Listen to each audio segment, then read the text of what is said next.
Assalamualaikum warahmatullahi wabarakatuh. Kembali lagi dengan aku Niken Aulia di channel YouTube DTR Info. Semoga teman-teman sehat selalu. Pada video kali ini kita akan membahas mengenai mengapresiasi puisi sufi yang berjudul Insaf karya Amir Hamzah. Dalam mengapresiasi puisi ini, kita akan membahas tentang pengarang melalui teori struktural genetik, kemudian gaya bahasa, juga diksi dan amanat pada cerpen yang berjudul Insaf karya Amir Hamzah ini. Sebelum masuk ke pembahasan, terlebih dahulu kita membahas mengenai puisi sufi ini. Puisi sufi adalah salah satu bentuk karya sastra yang bersifat religius. Dimaknai bahwa puisi sufi ini membahas tentang Tuhan dengan hambanya. Pengarang sufi ini adalah orang yang religius ataupun orang yang sudah belajar mengenai tasawuf. Artinya nih, ia memiliki hubungan erat dengan Tuhannya. Berkaitan dengan puisi Insaf ini, kita juga akan membahas tentang pengarang yaitu Amir Hamzah melalui teori struktural genetik. Sebelum itu, teori struktural genetik ini adalah hubungan karya sastra dengan pengarangnya dalam kehidupan pribadi si pengarang. Baik, kita masuk langsung saja ke pembahasan. Yang pertama, struktural genetik Amir Hamzah. Tengku Amir Hamzah Pangeran Indra Putra atau lebih dikenal hanya dengan nama pena Amir Hamzah. Amir Hamzah lahir pada 28 Februari 1911 di Tanjung Pura, Langkat, Sumatera Timur, Hindia Belanda. Diketahui bahwa Amir dididik dalam prinsip-prinsip Islam seperti mengaji, fikih, dan tauhid, serta belajar di Masjid Az-Zizi di Tanjung Pura dari usia muda. Puisi-puisi Amir syarat dengan tema cinta dan agama, dan puisinya sering mencerminkan konflik batin yang mendalam. Dia tetap seorang muslim yang taat sepanjang hidupnya. Untuk membuktikan karya Amir Hamzah yang berisikan cinta dan agama, kita bisa melihat pada puisi yang berjudul Insaf ini. Yang mana puisi ini berisikan tentang setiap manusia pasti memiliki kesalahan dalam hidupnya. Memiliki kesalahan adalah hal yang lumrah bagi setiap manusia. Dari kesalahan itulah kita belajar kembali ke jalan Tuhan, meninggalkan segala larangannya dan mengerjakan segala perintahnya. Artinya, sang penulis menggambarkan untuk bertaubat dan meminta maaf atas kesalahan yang telah diperbuat olehnya. Artinya, dalam puisi ini menggambarkan bahwa Amir Hamzah memang orang yang taat dan dekat dengan Tuhannya. Apabila ia melakukan kesalahan, ia langsung meminta maaf dan memohon ampun kepada Tuhannya. Yang kedua, diksi pada puisi sufi yang berjudul Insaf karya Amir Hamzah. Yang pertama ada diksi kau. Dalam kutipan, segala ku pinta tiada kau beri, segala ku tanya tiada kau sahuti. Ini menjelaskan bahwa si aku atau penulis tengah mendapatkan sebuah kesusahan karena semua pertanyaan dan permintaannya tidak dijawab oleh kau yaitu Tuhannya. Sehingga ia mendengarkan suara samar-samar yang merdu merindukan rahmat dari Tuhannya. Yang kedua ada diksi maju mundur yang terdapat pada kutipan maju mundur tiada terdaya. Hal ini merupakan pemadatan kata yang artinya bahwa segala yang diinginkannya tak mampu terpenuhi. Apa yang menjadi harapannya hancur karena sikap durhakanya terhadap Tuhannya. Yang ketiga ada buta tuli bisu. Hal ini mengartikan bahwa buta menggambarkan perilaku yang dia lakukan, senantiasa melakukan dosa karena tidak pernah melihat dan menjalankan aturan-aturan agama.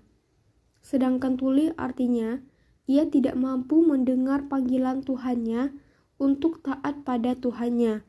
Dan yang terakhir, sedangkan bisu mengartikan bahwa dirinya tidak mampu untuk membaca doa untuk memohon ampunan dari Tuhannya. Yang keempat, pintu restu. Dalam kutipan, hampir tertutup pintu restu. Hal ini menggambarkan bahwa penulis takut jika Tuhannya tidak lagi memberikan hidayah atau keberkahan dalam kehidupannya. karena sudah banyak kesalahan yang ia perbuat. Selanjutnya yang kelima adalah tersungkur. Pada kutipan, gugur tersungkur merenang mata. Nah, ini menggambarkan bahwa si penulis sudah mulai bertaubat karena ingin kembali diperhatikan oleh Tuhannya dan ingin kembali ke jalan yang benar. Yang keenam terdapat gapura rahasia yang terdapat pada kutipan gapura rahasia jalan bertemu. Ini menggambarkan bahwa surga yang diidamkan oleh si penulis atau pengarang. Yang ketujuh ada dewala dalam kutipan tertahan aku di muka dewala. Artinya menggambarkan bahwa si penulis ini tidak lagi menemukan jalan atau sudah terdapat jalan buntu.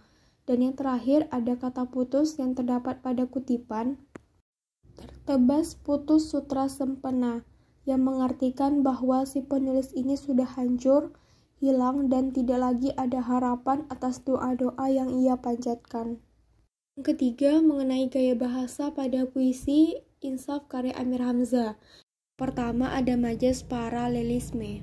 Majas paralelisme ini adalah jenis majas yang mengungkapkan penegasan, di mana bentuk bahasanya akan mengulang isi dari kalimat yang tujuan dan artinya serupa. Ini terdapat pada kutipan puisi, segala ku pinta tiada kau beri, segala ku tanya tiada kau sahuti. Yang kedua ada majas alusio, yang mana majas ini adalah gaya bahasa yang menggunakan sesuatu untuk menyatakan sesuatu yang lain, melalui kesamaan antar manusia, peristiwa, atau tempat. Hal ini terdapat pada kutipan puisi, Butalah Aku Sendiri. Yang ketiga, majas simbolik. Majas simbolik ini adalah majas yang melukiskan sebagai lambang atau simbol dari sesuatu.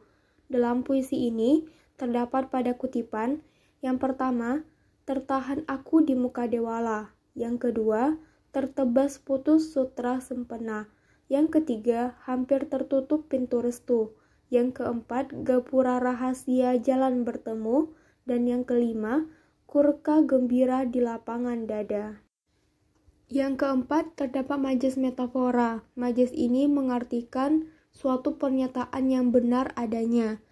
Hal ini terdapat pada kutipan puisi, Insaf diriku dera durhaka, gugur tersungkur merenang mata. Artinya seorang penulis ini benar-benar bertaubat dan ingin kembali kepada Tuhannya. Sedangkan yang kelima, majas hiperbola.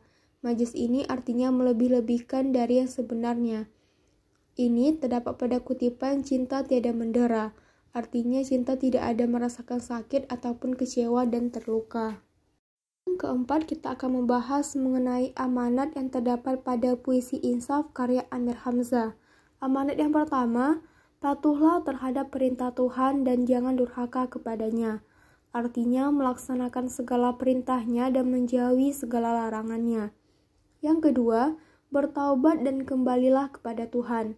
Jika kita berbuat dosa atau kesalahan, memang kesalahan adalah sifat yang lumrah bagi manusia. Tetapi setelah kita sadar bahwa kita lakukan adalah suatu kesalahan, maka cepatlah untuk bertaubat dan kembali padanya. Yang ketiga, bertaubatlah selagi masih diberi waktu, dan sebelum pintu taubat benar-benar ditutup. Yang keempat, selalu memperbaiki diri ke arah yang lebih baik untuk tidak mengulang kesalahan yang pernah diperbuat. Karena semakin renggang hubungan kita dengan Tuhan, maka hidup kita juga semakin hancur nantinya. Teman-teman, itulah pembahasan kita pada video kali ini. Terima kasih. Nikah sudahi dengan Assalamualaikum warahmatullahi wabarakatuh dan sampai jumpa di video selanjutnya.